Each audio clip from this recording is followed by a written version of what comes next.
Hello दोस्तों, this is Krishna Vashishtha और आप मुझे सुन रहे हैं आपके अपने ही प्यारे से चैनल जिसका नाम है टैट्स गुरु। और आज मैं यहाँ पे एक नई सीरीज़ लेके आया हूँ।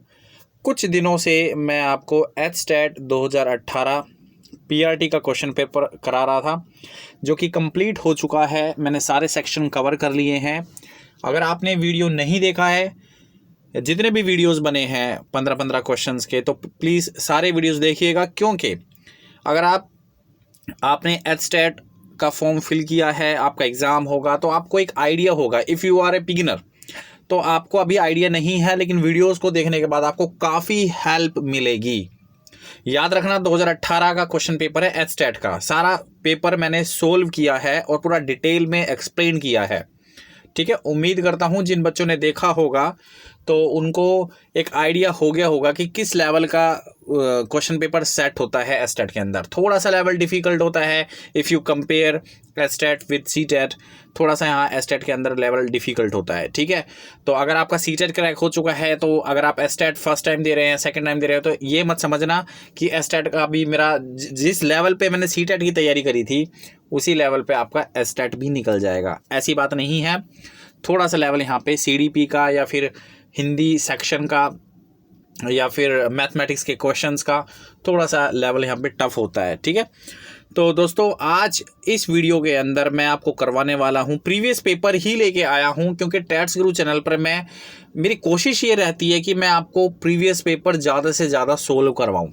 ठीक है, क्योंकि ऐसे बहुत ही कम चैनल है यूट्यूब प्लेटफॉर्म के ऊपर जो पेपर को कम डिस्कस करते हैं। थ्योरीज वगैरह तो काफ़ी डिस्कस करते हैं, लेकिन पेपर को कम डिस्कस करते हैं। ठीक है, और इसी के साथ मैं कहना चाहता हूं कि अगर आप सीडीपी डिटेल में पढ़ना चाहते हैं या फिर मैथमेटिक्स को डिटेल में पढ़ना चाहते हैं, तो आप टैट्स गुरु के होम पेज पे जाएं। मैंने सारी सीडीपी ऑलमोस्ट 99% मैंने सीडीपी कवर की हुई है।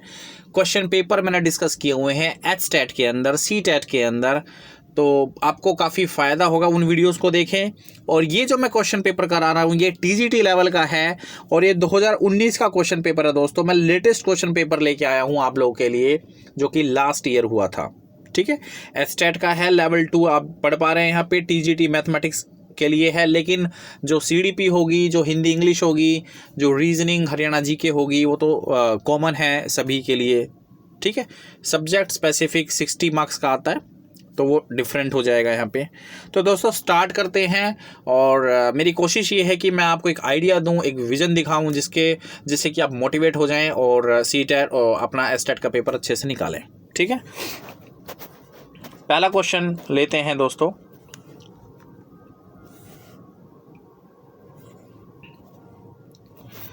Out of the following which activity area may not be considered as co-scholastic aspect of learner? आपको इन ऑप्शन में से ये बताना है कि कौन सा को-स्कोलेस्टिक का फीचर नहीं है। सबसे पहले मैं आपको बता दूं व्हाट इज को-स्कोलेस्टिक। को-स्कोलेस्टिक होता है दोस्तों, इसमें वेरियस स्किल्स आती हैं। स्टूडेंट को स्किल्स के जरिए हम जो है उसको हम निखारना चाहते हैं।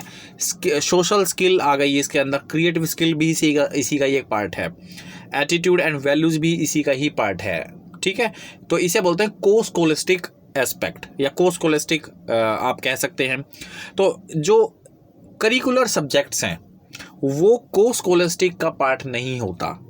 ठीक है, आप उसे स्कोलेस्टिक का पार्ट कह सकते हैं, लेकिन curricular subjects it is not a co-scholastic part. Okay, it does not belong to the co-scholastic. तो सोशल स्किल हो गया एक पर, एटीट्यूड एंड वैल्यूज़ हो गया, क्रिएटिव स्किल यानी कि बच्चे का जो क्रिएटिव स्किल है, क्रिएटिव एस्पेक्ट है, वो भी को-स्कोलेस्टिक के अंदर आता है। बच्चे की जो सोशल स्किल है वो भी आपका किसके अंदर आता है, को-स्कोलेस्टिक के अंदर आता है। और बच्चे के जो वैल्यूज़ हैं, बच्चे का जो एटीट्यूड है टूवर्ड्स सब्जेक्ट, टूवर्ड्स कॉन्सेप्ट, वो भी को-स्कोलेस्टिक के अंदर आता है। सिर्फ करिकुलर सब्जेक्ट नहीं आता, तो ये आपका आंसर है। और एचस्टैट के अंदर है ना, एचस्टैट के अंदर ये नोट वाले क्वेश्चंस ज़्यादा पूछे जाते हैं कि 4 ऑप्शन में से एक नहीं वाला वो आपसे पूछेगा। ठीक है, और देखते हैं, आप बने रहे टैट्स गुरु चैनल पर, ये वीडियो पूरा देखना, आपको पूरी नॉलेज हो जाएगी। नेक्स्ट डिस्कस करते हैं।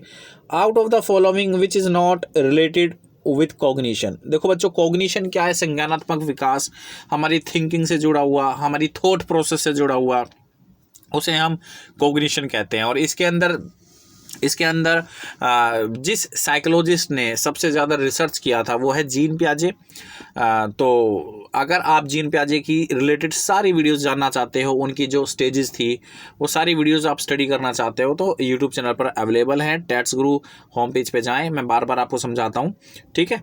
तो कॉग्निशन से रिलेटेड है। अब कॉग्निशन से रिलेटेड आपके दिमाग में ये सेट होना चाहिए कि यहाँ पे ऑप्शन कैसा होगा। देखो, परसेप्शन मतलब एक प्रकार से अनुमान लगाना, एक थिंकिंग और या फिर कॉन्सेप्ट फॉर्मेशन, ये आपका सारा का सारा कॉग्निशन से ही रिलेटेड हो गया, ठीक है। और काफ़ी सारे बच्चों ने इसका जो आंसर है वो पता भी लगा लिया होगा, वॉकिंग इसका आंसर है।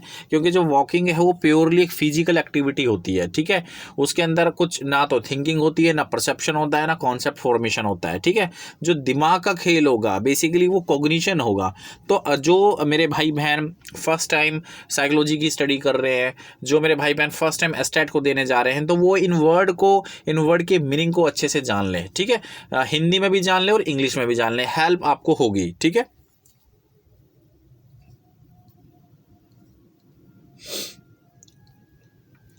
A student learns a new concept. एक स्टूडेंट है, एक नया कॉन्सेप्ट को वो स्टडी कर रहा है जिसका नाम है कॉर्निवोरस एनिमल, ठीक है, on the basis of words. अब उसके दिमाग में पहले से ही कुछ वर्ड्स उसको पता हैं, जैसे कि टाइगर उसको पता है, डॉग, लायन, लियोपर्ड, सभी के बारे में उसको जानकारी है। तो बेसिकली जो वर्ड्स उसको पहले से ही नोन है, तो उन वर्ड्स के हिसाब से, उन वर्ड्स के बेसिस पे वो इस कॉन्सेप्ट को अंडरस्टैंड करने की कोशिश कर रहा है, यानी कि कॉर्निवोरस एनिमल, ठीक है। तो अब इस प्रकार की स्टडी को, इस प्रकार की लर्निंग को क्या कहा जाता है?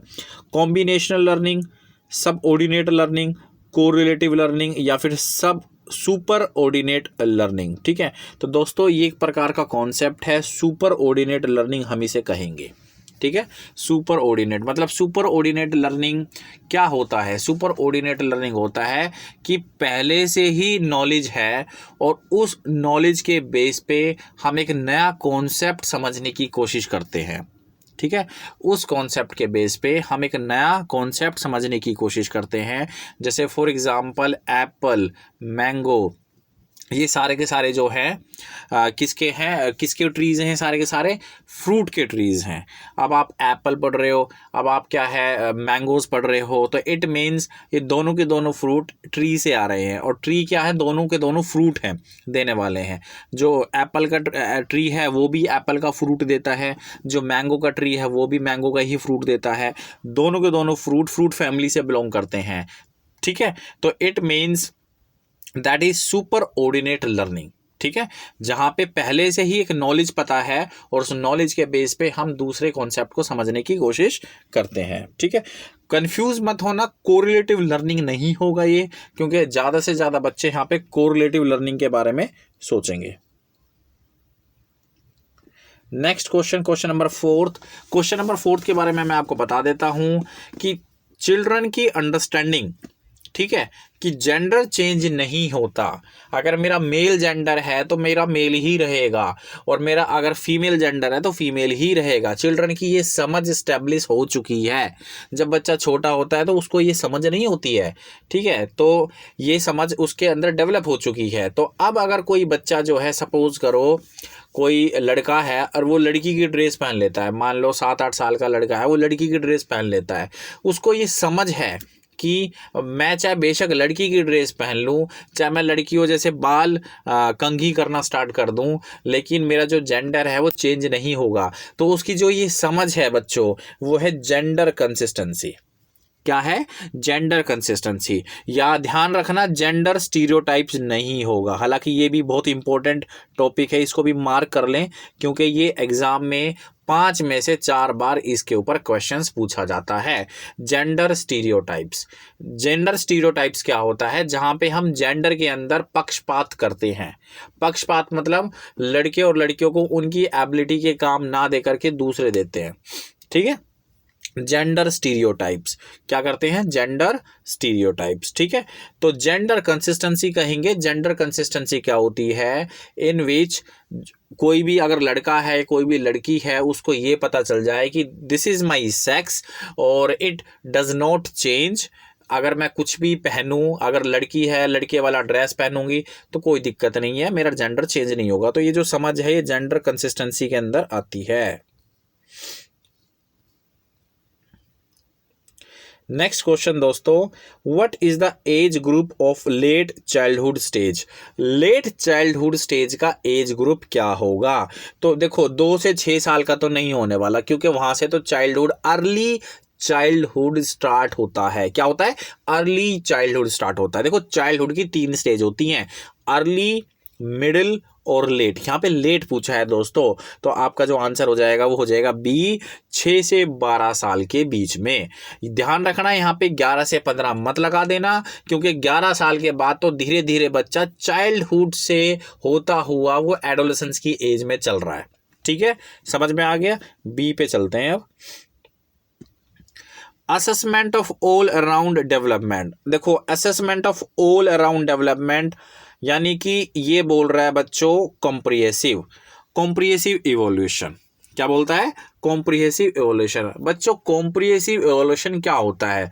बच्चे की असेसमेंट की जा रही है उसकी स्कोलिस्टिक और को स्कोलिस्टिक एक्टिविटीज को देख के। मतलब बच्चा यहाँ पे जो है 360 डिग्री में उसको असेस कर रहे हैं। ठीक है, उसको मार्क्स को लेके, उसकी पर्टिकुलर किसी स्पेसिफिक सब्जेक्ट के अंदर उसकी परफॉर्मेंस क्या है, या फिर स्पोर्ट्स में उसके ग्रेड्स क्या हैं। ठीक है, और एक्स्ट्रा कोरिकुलर एक्टिविटी में वो कितना पार्टिसिपेट करता है। तो ये सब कुछ जो है कॉम्प्रिहेंसिव इवोल्यूशन हम बना के बच्चों को देते हैं, जिससे कि उसका पता लग जाता है कि भाई हाँ इन सारे वेरियस फील्ड में वो कौन से फील्ड में अव्वल चल रहा है। ठीक है, कॉम्प्रिहेंसिव। तो इस पे 1 नंबर का क्वेश्चन जरूर आता है, कॉम्प्रिहेंसिव इवोल्यूशन। याद रखना कि इसको आप ए एंड बी मत कर देना कि comprehensive evolution is the part of continuous evolution. Comprehensive evolution अलग है, continuous evolution it is a different concept. ये एक डिफरेंट कॉन्सेप्ट है। ठीक है, तो इसका जो आंसर है दोस्तों वो है option number B, right choice. चलते हैं नेक्स्ट क्वेश्चन की तरफ। नेक्स्ट क्वेश्चन है अपना, according to Bronfenbrenner law and customs are examples of which of the following ecological system of child. देखो दोस्तों ये इकोलॉजिकल सिस्टम के ऊपर बेस्ड है। इकोलॉजिकल कॉन्सेप्ट मैं काफ़ी बार डिस्कस कर चुका हूं ब्रोन-फ्रेन-बर्नर का। अपने यूट्यूब चैनल पर होम पेज पे जाएं और ब्रोन-फ्रेन-बर्नर के नाम से वीडियोस होंगी, एक वीडियोस नहीं 2-2 3-3 वीडियोस होंगी, आप उन वीडियोस को देख सकते हैं। ठीक है, फिलहाल मैं आपको बता देता हूं। और एस्टेट के अंदर इस ब्रोन-फ्रेन-बर्नर के थ्योरी के ऊपर डेफिनेटली 1 नंबर का क्वेश्चन आता है, आप मार्क करके चलें इस चीज को। ठीक है, और कॉन्सेप्ट क्या है वो अभी मैं थोड़ा सा मैं आपको बता देता हूं। कॉन्सेप्ट क्या है? देखो ब्रोन-फ्रेन-बर्नर ने कहा था कि कोई भी बच्चा है उसकी सोचने की स्किल या फिर आप कह लो उसका डेवलपमेंट, उसकी थिंकिंग प्रोसेस डिपेंड करती है एनवायरनमेंट के ऊपर। बच्चे की सोचने यानी कि थिंकिंग कैपेसिटी किस पे डिपेंड कर रही है? एनवायरनमेंट पे। एनवायरनमेंट को 5 लेयर में बांट दिया। किसने? ब्रोन-फ्रेन-बर्नर ने। एनवायरनमेंट को कितने लेवल में बांट दिया? 5 लेयर में। लेवल नहीं, लेयर, लेवल भी कह सकते हो, लेयर में उन्होंने डिवाइड कर दिया। ठीक है, मान लेते हैं बीच में उन्होंने रखा, जैसे मैं साइड में वाइज अगर आपको बताऊं, बीच में उन्होंने रखा चाइल्ड, उसके ऊपर एक लेयर बना दी जिसका नाम उन्होंने दिया माइक्रो सिस्टम। क्या नाम दिया?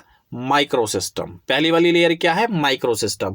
दोस्तों जो ये माइक्रो सिस्टम की लेयर है ये डायरेक्ट जो बच्चों से, जो चाइल्ड से जुड़ा हुआ है, जैसे मान लो ए सी नाम का कोई चाइल्ड है, अब उससे डायरेक्ट कौन जुड़ेगा? डायरेक्ट जुड़ेगा उसके माँ बाप यानी कि माता पिता, सॉरी, और उसके सिबलिंग्स यानी कि भाई बहन, जो भी है वो डायरेक्ट कांटेक्ट में है। तो वो जो भी करेंगे वो एनवायरनमेंट में ही तो है, एनवायरनमेंट का ही पार्ट तो है। जो भी एक्टिविटी करेंगे, जैसे सपोज करो किसी बच्चे को किसी के पेरेंट्स ने बहुत ही अच्छा न्यूट्रिएंट प्रोवाइड किया तो बच्चे की ग्रोथ में वो हेल्प करेगा, और अगर प्रोवाइड नहीं किया तो डेफिनेटली बच्चे की ग्रोथ डाउन होगी। तो बच्चे को इफेक्ट कर रहा है ना, इसे बोलते हैं माइक्रो सिस्टम। जो सेकंड जो लेयर आएगी दोस्तों उसे बोलते हैं मीजो। ठीक है, मीजो भी एक प्रकार का एनवायरनमेंट है कि बच्चे जो पेरेंट्स हैं, पेरेंट्स के बच्चे के टीचर के साथ क्या रिलेशन है, वो डेफिनेटली वो बच्चे की ग्रोथ को वो क्या करेगा, बच्चे की कंडीशन को वो इम्प्रूव करेगा या फिर डिस्करेज भी कर सकता है। ध्यान से सुनना, मीजो सिस्टम के अंदर क्या होता है, बच्चे के पेरेंट्स और बच्चे के टीचर के बीच में क्या रिलेशनशिप है, या बच्चे की फैमिली और बच्चे के पीयर्स ग्रुप में क्या रिलेशनशिप है, तो उनके बीच में जो रिलेशनशिप होगी ना वो बच्चे को इनडायरेक्टली डायरेक्टली अफेक्ट करेगी कहीं ना कहीं। ठीक है, तो ये सिस्टम है। उसके बाद तीसरी लेयर आती है दोस्तों जिसको बोलते हैं एक्सो सिस्टम। क्या बोलते हैं? एक्सो सिस्टम। अब जो ये बच्चों लेयर आती है एक्सो सिस्टम की, इसमें एक्सटर्नल फैक्टर अफेक्ट करते हैं बच्चे की लाइफ को। जैसे फॉर एग्जांपल बच्चे जो पेरेंट्स हैं, पेरेंट्स का वर्क प्लेस। अब आप कहोगे पेरेंट्स का वर्क प्लेस किस तरीके से बच्चे की लाइफ को अफेक्ट करेगा। बच्चा डायरेक्टली कांटेक्ट में नहीं है पेरेंट्स की वर्क प्लेस के साथ। मान लो पेरेंट्स ऐसी जगह पे काम करते हैं, ऐसे वर्क प्लेस पे काम करते हैं जहां पे बहुत ज़्यादा स्ट्रेस है, बहुत ही ज़्यादा स्ट्रेस है। अब घर आएंगे वो पेरेंट्स फ्रस्ट्रेट होगा, बच्चे पे चिल्लाएगा। फ्रस्ट्रेट क्यों है? क्योंकि पेरेंट्स जो फैमिली जो उसके माता पिता है वो इस जगह पे काम करते हैं जहाँ पे बहुत ज़्यादा प्रेशर है, तो फ्रस्ट्रेशन तो आएगा ही आएगा। रोज आके बच्चे को चीखेंगे चिल्लाएंगे, तो बच्चा जो है उसी एनवायरनमेंट में बड़ा होगा, तो कहीं ना कहीं बच्चे की लाइफ को अफेक्ट करता है। और बच्चों चौथा लेवल आता है मैक्रो सिस्टम का, जहाँ पे लॉज, कंट्री के लॉज, कस्टम्स, वैल्यूज बच्चे की लाइफ को अफेक्ट करती हैं।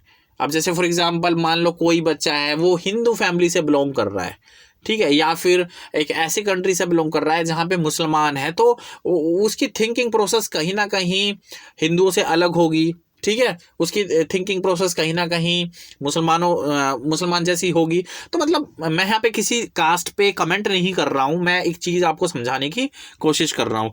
तो किसी भी कंट्रीज़ के लॉज हो सकता है यहाँ पे जो लॉज हैं, जिस माहौल में बच्चा पला बड़ा है, वो माहौल उसको दूसरी कंट्री में जाके ना मिले।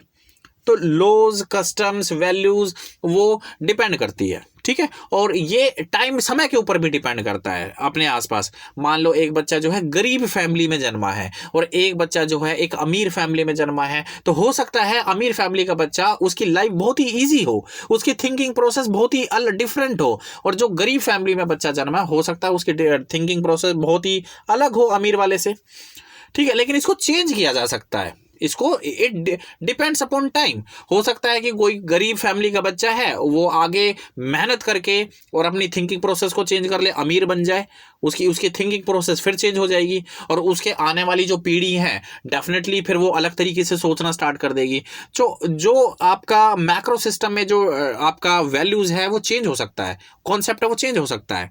ठीक है, और उसके बाद आता है क्रोनो सिस्टम, जो कि समय के ऊपर डिपेंड करता है। क्रोनो सिस्टम हमारे टाइम में जो इन्वेंशन हुई है वो डिफरेंट होगी, और हमारे आने वाले बच्चों के टाइम में जो इन्वेंशन होगी वो एडवांस होगी।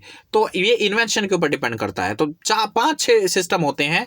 ये आपका पहला माइक्रो, उसके बाद मीजो, तीसरा होता है आपका एक्सो, और चौथा होता है आपका मैक्रो, और पांचवा होता है क्रोनो। ठीक है, तो ये मैंने ब्रॉन फेयर बर्नर के ऊपर बता दिया है, डिटेल में एक्सप्लेन कर दिया है, लेकिन अगर आपको फिर भी समझ में नहीं आया तो टैट्स गुरु के होम पेज पे जाएं और वीडियोस निकालें और देखें।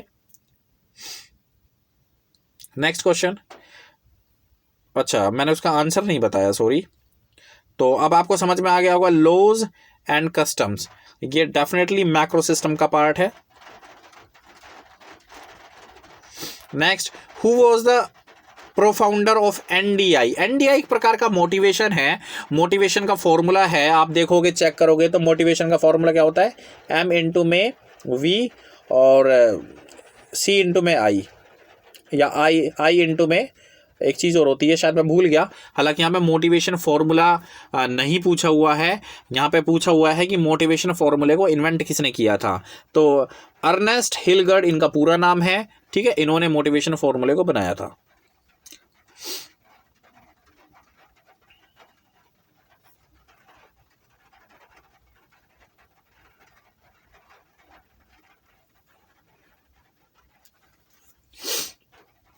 नेक्स्ट क्वेश्चन है, out of the following which alternative shows characteristic of concrete operational stage given by Jean प्याजे। देखो दोस्तों, यहाँ पे जीन प्याजे के कॉन्सेप्ट को पढ़ना बहुत ही जरूरी है। कम से कम 2 क्वेश्चन यहाँ पे आते हैं, 2 से 3 भी हो सकते हैं। जीन प्याजे की 4 स्टेज होती हैं। फिर से मैं वही चीज कहूंगा, जीन प्याजे से रिलेटेड अगर कोई भी वीडियो अगर आप चाहते हो तो सारे वीडियोज यार बनाए हुए हैं, जाके देख लेना बहुत आसानी से। पहली जो स्टेज होती है sensory motor stage, second pre operational, और थर्ड होती है कॉन्क्रीट ऑपरेशनल, फोर्थ होती है फॉर्मल ऑपरेशनल। तो यहां पे ये बोला गया है कि इनमें से आपको एक ऑप्शन चूज करना है जिसमें ये बताना है कैरेक्टरिस्टिक, कौन सी स्टेज की कैरेक्टरिस्टिक यहां पे दी हुई है। तो इसका जो डायरेक्ट आंसर है मैं आपको बता देता हूं, सी है, the child begins to represent the world symbolically. मतलब वो वर्ल्ड को सिंबॉलिकली रिप्रेजेंट करना स्टार्ट कर देता है, पिक्चर बनाना स्टार्ट कर देता है अपने माइंड में, ठीक है। तो ये आपका कॉन्क्रीट स्टेज के अंदर, कॉन्क्रीट ऑपरेशनल स्टेज के अंदर स्टार्ट होती है ये फीचर, ठीक है।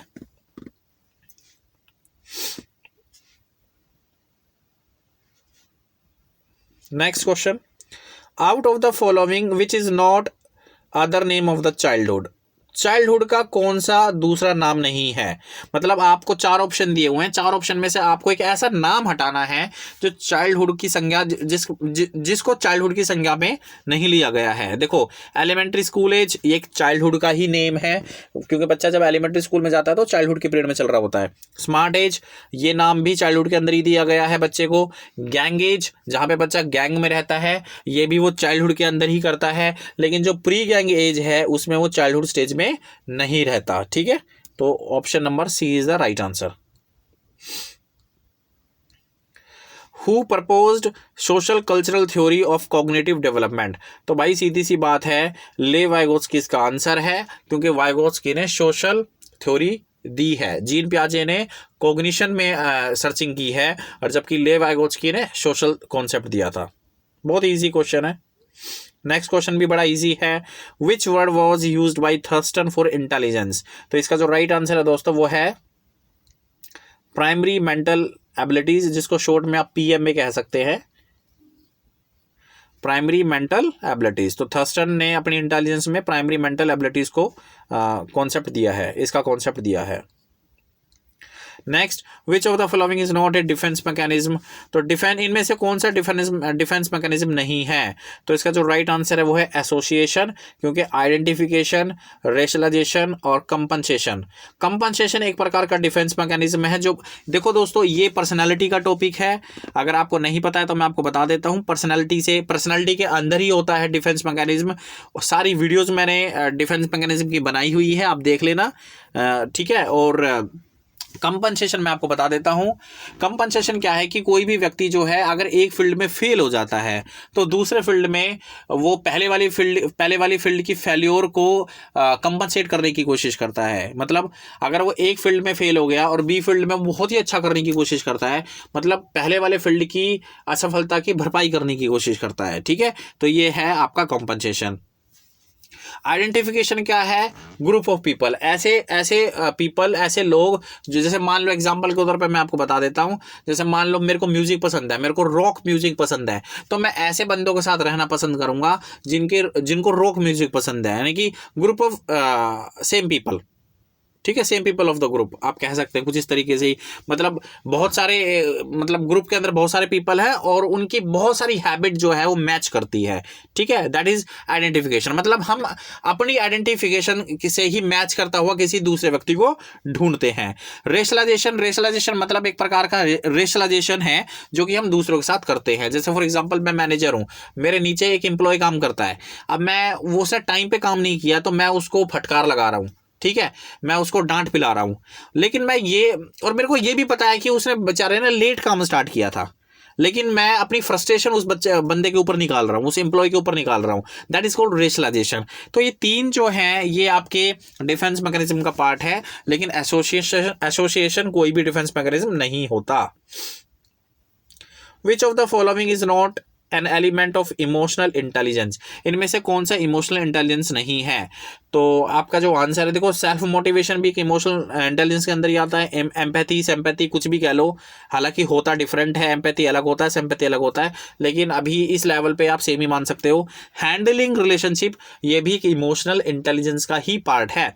जो नहीं है वो मैं आपको बता देता हूँ, एंटरप्रेन्योरियल कॉम्पिटेंस, ये एक प्रकार की लीडरशिप है, ठीक है, जो कि इमोशनल इंटेलिजेंस के अंदर नहीं आती। तो ऑप्शन इसका जो है राइट वो है ए। नेक्स्ट क्वेश्चन है बच्चों, कैरेक्टरिस्टिक ऑफ गुड एडजस्टमेंट। बहुत इजी क्वेश्चन है। कैरेक्टरिस्टिक ऑफ गुड एडजस्टमेंट क्या है? तो tolerance, lack of confidence, emotional unstability, या फिर इरेगुलर लाइफ हैबिट। तो देखो दोस्तों, ये नेगेटिव ऑप्शन है, ये भी नेगेटिव ऑप्शन है, ये नेगेटिव ऑप्शन है, ये आपका पॉजिटिव ऑप्शन है। तो जब भी कभी आपको ऐसी सिचुएशन दिखाई दे जाए कि 4 में से 3 ऑप्शन नेगेटिव है, 1 पॉजिटिव है, तो 100% पॉजिटिव ही आंसर होगा। और आपको एडजस्टमेंट बैठानी है दूसरों के साथ, आपको अच्छी रिलेशन बनानी है दूसरों के साथ, तो आपका टॉलरेंस लेवल बहुत ही हाई होना चाहिए। टॉलरेंस मतलब सहनशील आप ज़्यादा होने चाहिए हो, क्योंकि देखो जब रिलेशन किसी दूसरे के साथ बनाते हैं तो डेफिनेटली वहाँ पे मिसअंडरस्टैंडिंग होती ही होती है। लेकिन हमारा अगर मिसअंडरस्टैंडिंग होती है तो आप उस चीज़ को टॉलरेट करें। अगर टॉलरेंस अगर आपके अंदर होगी तो आप टॉलरेट करेंगे उस चीज़ को, ठीक है, झगड़ा नहीं होगा, रिलेशनशिप बनी रहेगी, ठीक है। बाकी BCD ऑप्शन तो यहाँ हो ही नहीं सकते, tolerance is the right answer है, ठीक है। दोस्तों ये थे फर्स्ट 15 क्वेश्चन, फर्स्ट पार्ट मैंने आज आपको कराया है। कमेंट करके बताइएगा कि ये वीडियो सेशन आप लोगों के लिए कैसा रहा। और नेक्स्ट हाफ में मैं क्वेश्चन नंबर 16 से क्वेश्चन नंबर 30 कराऊंगा। तो बने रहे टैट्स गुरु चैनल पर, वेट करिएगा सेकंड वीडियो का, वो भी बहुत ही धमाकेदार होने वाली है। डेफिनेटली आपके सारे डाउट मैं क्लियर करूंगा। मैं एक बार फिर से बता दूं, जो बच्चे नए जुड़े हैं चैनल पर वो सब्सक्राइब कर ले टैट्स गुरु चैनल को। और ये जो मैं क्वेश्चन जो मैं अब सीरीज करा रहा हूँ, ये एस्टेट 2019 का मैं क्वेश्चन पेपर मैंने लिया हुआ है। जो लेवल है वो TGT लेवल है, यानी कि सेकंड लेवल है, ठीक है। और इसके मैं सारे ही यानी कि CDP भी करवाऊंगा, हिंदी इंग्लिश भी करवाऊंगा, और रीजनिंग भी करवाऊंगा, और साथ में सब्जेक्ट स्पेसिफिक जो है वो मैथमेटिक्स है वो भी मैं करवाऊंगा, ठीक है। तो क्वेश्चन पेपर जल्दी से ख़त्म करने की कोशिश करेंगे, ताकि जो TGT वाले बच्चे हैं उनको भी एक प्रकार का आइडिया मिल जाए कि एग्जाम के अंदर किस लेवल के क्वेश्चंस आते हैं। थैंक यू वेरी मच इस वीडियो सेशन को देखने के लिए। धन्यवाद दोस्तों।